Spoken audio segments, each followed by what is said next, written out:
ఏంటి పరిస్థితి?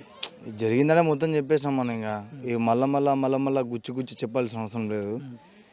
ఇప్పుడు ప్రతి ఒక్కరు న్యాయం చేయనీకే ఉన్నారు. పోలీసు వాళ్ళైనా, మీడియా వాళ్ళైనా, న్యూస్ వాళ్ళైనా, పేపర్స్ వాళ్ళైనా, దేంట్లో అయినా వీళ్ళు కాకుండా నార్మల్ రీల్స్ తీసే నార్మల్ బాయ్స్, నార్మల్ గర్ల్స్ అయినా ప్రతి ఒక్కరు కూడా నా చెల్లె గురించే పెడుతురు. నా చెల్లెకు పక్క న్యాయం జరిగేలా జస్టిస్ అని ప్రతి ఒక్కరు అదే పెడుతురు. వైష్ణవికి న్యాయం జరగాలి, దీనికి ఆర్టీవీ మద్దతు ఉంటుంది. దీని మీద ఓవరాల్ ఎపిసోడ్ మీద మీరు ఏం చెప్తారు?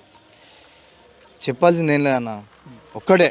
ఇప్పటిదాకా చెప్పి సగమైనాం. ఎవరైనా సరే ఇన్స్టాలో పోస్ట్ చేసేటప్పుడు, యూట్యూబ్లో పోస్ట్ చేసేటప్పుడు 1-2 సార్లు మీ ఛానల్ మీరే చూసుకోర్రి, తర్వాత పోస్ట్ చేయరు. నా చెల్లె ఇంతంత తప్పున్నా మీరు నాకు ధైర్యంగా ఫేస్ టు ఫేస్ నాకు పంపి మీ చెల్లె తప్పు అని చెప్పారు. అంతేగాని ఫేక్ ముచ్చట్లు తిస్తే మాత్రం బాగోదు. ఎందుకంటే నాకు చెల్లెకు న్యాయం జరగాల. ఇంకో చెల్లెకు ఇట్లా ఈ పరిస్థితి రావద్దు కాదు, ఆలోచన కూడా రావద్దు అంటే దీనికి మాత్రం ఖచ్చితంగా న్యాయం జరగాల. న్యాయం జరగకపోతే మాత్రం మేము ఇప్పుడు ఓపిక పడుతున్నాం, మేము ఇప్పుడు సైలెంట్ అయిపోయినాం, ఏడుపులు బీడుపులు అన్నీ బంద్ అయిపోయినాయి అని చెప్పేసి ఈ చూసే వీడియోలు కూడా ఎవ్వరు కూడా అనుకోవద్దు. ఎందుకంటే బండరాయి ఎట్లుంటుంది, ఇప్పుడు వాన పడితే తడిసిపోతుంది, ఎండ పడితే ఎండిపోతుంది. చూసినావా?